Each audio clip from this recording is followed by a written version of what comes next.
പിതാവിൻ്റെയും പുത്രൻ്റെയും പരിശുദ്ധാരൂപിയുടെയും നാമത്തിൽ ആമേൻ. വീണ്ടും വചനവുമായി വരുവാൻ സാധിക്കുന്നതിന് കർത്താവിന് നന്ദി പറയുന്നു.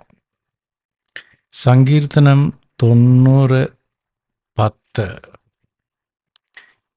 ഞങ്ങളുടെ ആയുഷ്കാലം 70 വർഷമാണ്, ഏറിയാൽ 80. എന്നിട്ടും അക്കാലമത്രയും അധ്വാനവും ദുരിതവുമാണ്. അവ പെട്ടെന്ന് തീർന്ന് ഞങ്ങൾ കടന്നു പോകും. അങ്ങയുടെ കോപത്തിൻ്റെ ഉഗ്രതയും ക്രോധത്തിൻ്റെ ഭീകരതയും ആര് അറിഞ്ഞിട്ടുണ്ട്? ഞങ്ങളുടെ ആയുസ്സിൻ്റെ ദിനങ്ങളെണ്ണാൻ ഞങ്ങളെ പഠിപ്പിക്കണമേ. ഞങ്ങളുടെ ഹൃദയം ജ്ഞാനപൂർണമാകട്ടെ. ഞങ്ങളുടെ ആയുസ്സിൻ്റെ ദിനങ്ങളെണ്ണാൻ ഞങ്ങളെ പഠിപ്പിക്കണമേ. ഞങ്ങളുടെ ഹൃദയം ജ്ഞാനപൂർണമാകട്ടെ. അപ്പം മാനുഷിക ജീവിതം നൈമിഷികം, അത് നശ്വരമാണെന്ന് മനസ്സിലാക്കിയാൽ നമ്മളെല്ലാവരും മാക്സിമം ഒരു 100 വയസ്സ് വരെ ജീവിച്ചാൽ 30,000 ദിവസം മാത്രം ഈ ഭൂമിയിൽ ജീവിക്കുന്നവരും അതിൽ പകുതിയും മുക്കാലുമൊക്കെ കഴിഞ്ഞ് പോയവരുമാണ്. ബാക്കിയുള്ള സമയം വിരളമാണ് എന്ന് മനസ്സിലാക്കിയാൽ നമ്മൾ വിവേകമതികളായി ജീവിക്കും. അങ്ങനെയുള്ളവരുടെ ഹൃദയം ജ്ഞാനപൂർണമാകും. വീണ്ടും എഫേസ്യൻസ് 5:15. അതിനാൽ നിങ്ങൾ അവിവേകികളെ പോലെയാകാതെ വിവേകികളെ പോലെ ജീവിക്കാൻ ശ്രദ്ധിക്കുവിൻ. ഇപ്പോൾ തിന്മയുടെ ദിനങ്ങളാണ്. നിങ്ങളുടെ സമയം പൂർണ്ണമായും പ്രയോജനപ്പെടുത്തുവിൻ. ഭോഷന്മാരാകാതെ കർത്താവിൻ്റെ അഭീഷ്ടമെന്തെന്ന് മനസ്സിലാക്കുവിൻ. നിങ്ങൾ വീഞ്ഞു കുടിച്ച് ഉന്മത്തരാകരുത്, അതിൽ ദുരാസക്തിയുണ്ട്. മറിച്ച് ആത്മാവിൽ പൂരിതരാകുവിൻ.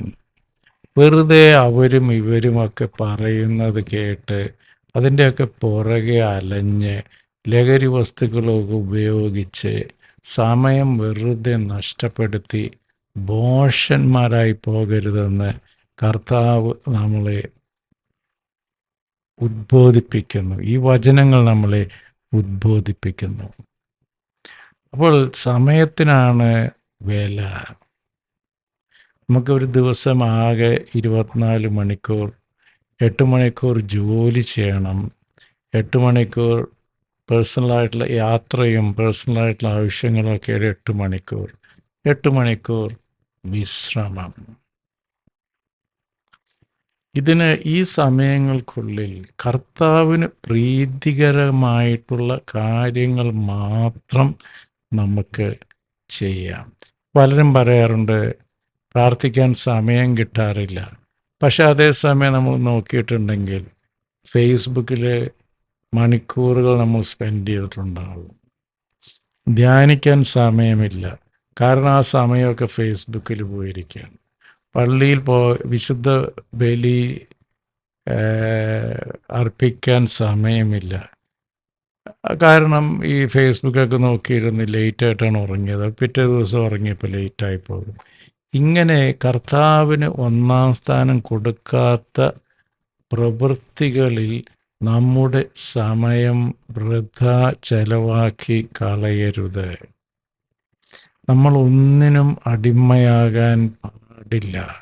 ഇന്നത്തെ കാലത്ത് ഏറ്റവും വലിയ അടിമത്വം മീഡിയകളോടും അതുപോലെ നവമാധ്യമങ്ങളും ഇൻ്റർനെറ്റും എല്ലാം വളരെ അഡിക്റ്റീവായിട്ടുള്ള കാര്യങ്ങളാണ്. അപ്പോൾ അവിടെ നമ്മുടെ കാര്യം കഴിഞ്ഞാൽ ഇറങ്ങിപ്പോരാൻ നമ്മൾ പഠിക്കേണ്ടിയിരിക്കുന്നു. അപ്പോൾ ക്രിസ്തുവിന് 1-ാം സ്ഥാനം കൊടുക്കാൻ പറ്റാത്തവർ ഒരു കാര്യം മാത്രം ആലോചിക്കണം: അവരുടെ സമയം എങ്ങനെയാണ് വിനിയോഗിക്കപ്പെടുന്നത് എന്ന് ചിന്തിച്ചാൽ ജീവിതത്തിന് കുറച്ചുകൂടെ അടുക്കും ചിട്ടയും പുരോഗതിയും ഐശ്വര്യവും എല്ലാം സംജാതമാകും.